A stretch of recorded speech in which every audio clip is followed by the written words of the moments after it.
Здравейте от geraka.com. Представяме ви поредният артикул от продукта от гама на Teka.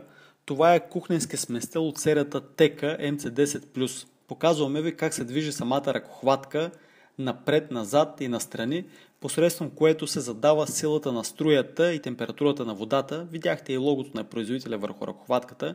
Показваме ви и движението на чучура. Той се върти на 360 градуса, което позволява да се избира от кой край да бъде поставена ръкохватката, в зависимост от това каква кухненска мивка е използвана и в случай, че тя е с корито и отседник, например, как ще бъде монтиран върху плота, и според това се определя и как да бъде монтиран самия смесител.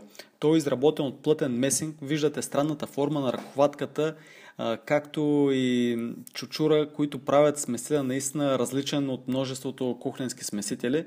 Той е с керамична глава от висок клас. В цената са включени меките връзки и крепежа.